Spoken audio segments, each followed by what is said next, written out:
Hey guys, welcome back to my channel. Sam here. In today's video, we're going to be talking all about eyes. I'm going to go ahead and break down this eyeshadow look for you. This is a pretty just basic neutral kind of look, at least for me. So I'm going to go ahead and break that down, debunk some of the eyeshadow mysteries for you. So if you would like to see how I got this look, then keep on watching. Okay, so the first thing you want to go ahead and start out with is priming your eyelid. Now you can either do this using a concealer, so it's kind of a 2-in-1, or you can get an actual eyeshadow primer. They're pretty much going to do the same thing. I'm going to go in with the Milani eyeshadow primer in nude. I don't even know that they have any more colors than that.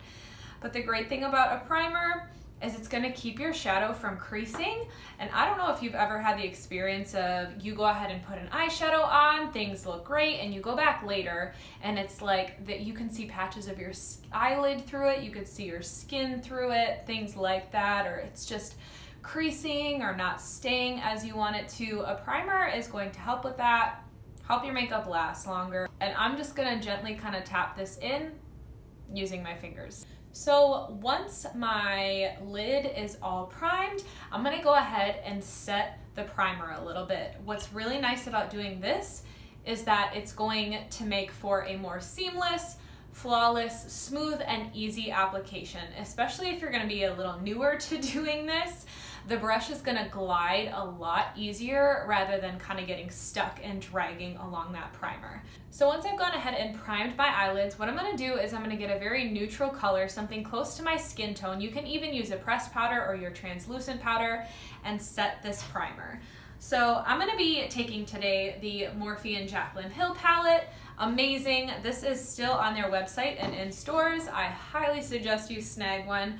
For the price, you really can't go wrong. I want to say this was like $36 and you get 35 shades, a bunch of mattes, bunch of shimmers, some satins, and I can't speak highly enough of it. So I'm going to go ahead in with this third shade in the palette.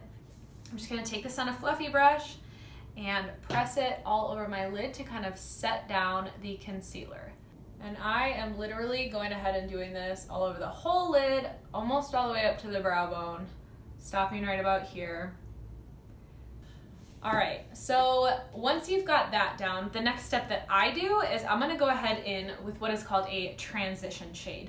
So this is gonna be a little bit darker, still a pretty neutral, close to my skin tone color. What this is gonna do is give you a nice gradient look to your eyeshadow rather than having like bam, one color, bam, another color, and it'll just kind of fade from dark to light, and I'll show you that as we keep going.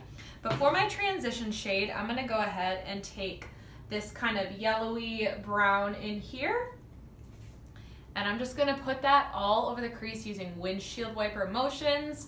So I'm taking this on my base shadow brush. This is from Real Techniques. I got it in a kit at Walmart. I think it came with like 4 other eye brushes. So this is a great drugstore eyeshadow option. So you can always add more to an eye look, but once something is on your eye, it's hard to tone it down without just completely taking it off and starting over. So as you can see, I'm taking this all the way across the crease, and I'm kind of doing this little C motion on the outside of my eye. They call this the outer V, so I guess it's a V motion, not a C. But we are just going to gently start building up color. So whenever you're doing your crease colors, I do suggest a brush that's more kind of fluffy. I don't know if you can see this, how it's kind of like fluffy and fanned out as opposed to being more dense like this.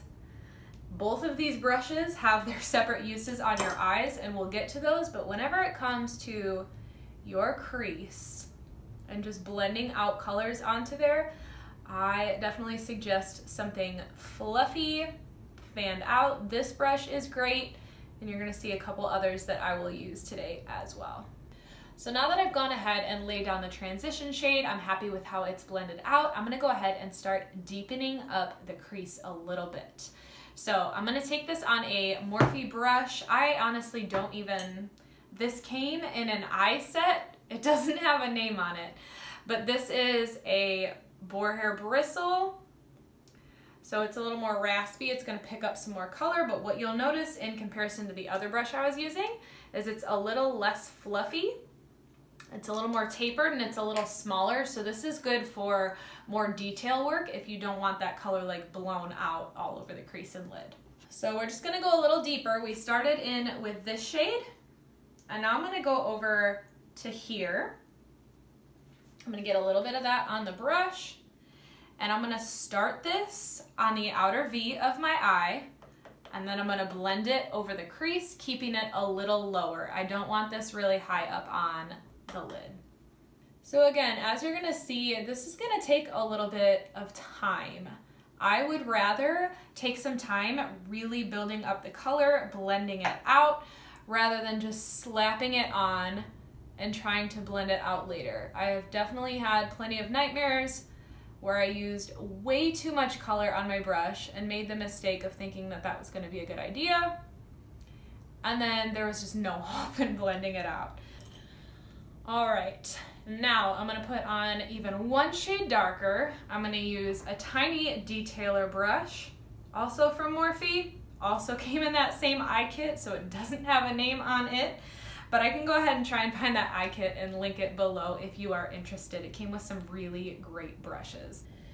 So lastly, I'm going to go in with this deep chocolatey brown here. It's a very rich color. Again, little bit. I'm just going to barely kind of dunk the brush in, tap off the excess, and lightly just put this on the outer corner.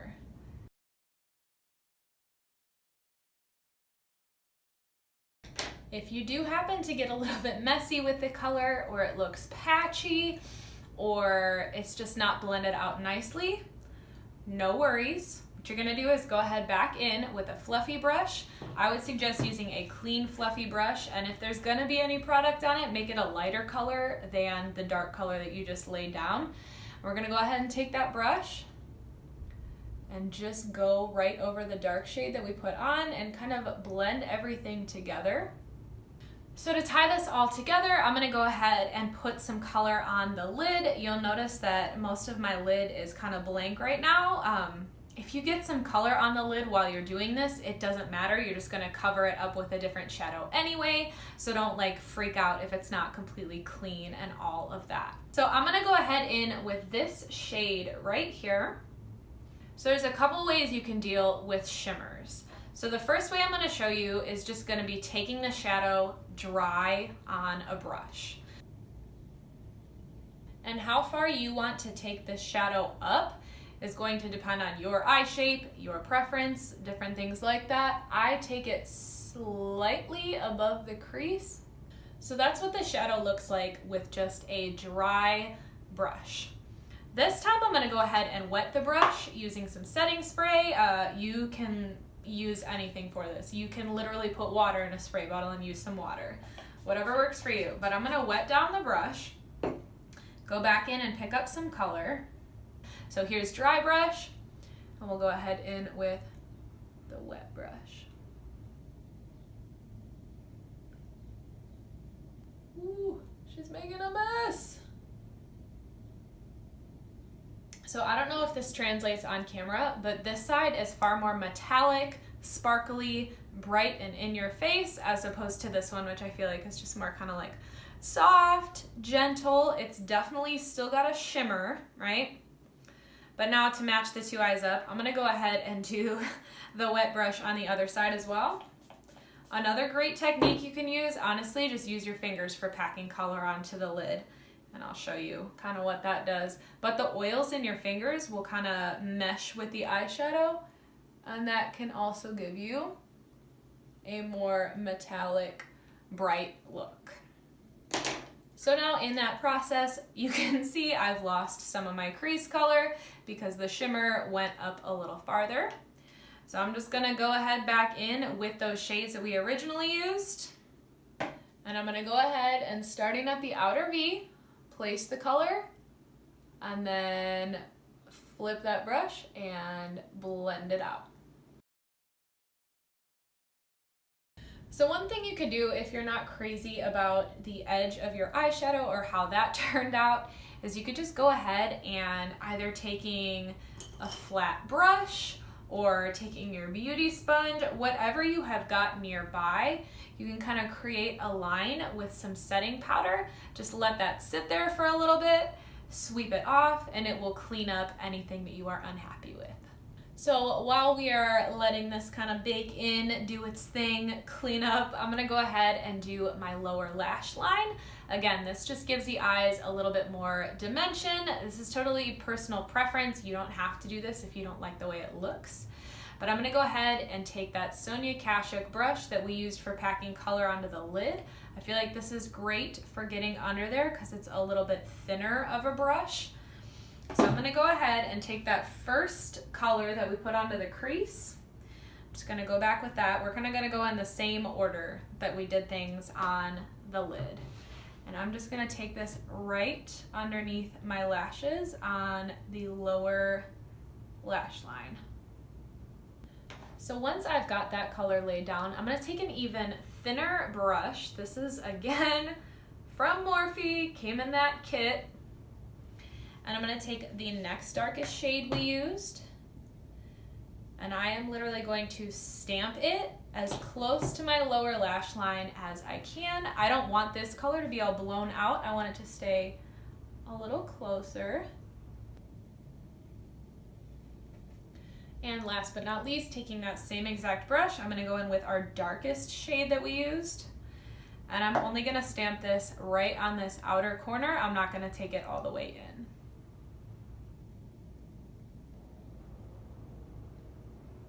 And to finish out this eye look, I'm gonna go ahead and do a little inner corner highlight. So we're gonna take the lightest shade in the palette right here, and I'm gonna get that on a small pencil brush. This is by e.l.f. It is their 202. It's from their, I don't know what they call the line. I don't know if it's Elite, but it's like, it's not the base brushes, it's a step up. So any little brush will do, whatever you like. I'm just gonna go ahead and get that and pop it right into the inner corner. I'm gonna drag it even up a little bit and down a little bit. The last trick that I really love to do when doing an eyeshadow look to make my eyes kind of pop, to make me look more awake, is to use a nude eye pencil. So this is by Wet n Wild. It is in Calling Your Buff. How cute is that? But it's just a nude colored eye pencil, and I'm gonna go ahead and pop that into the lower waterline.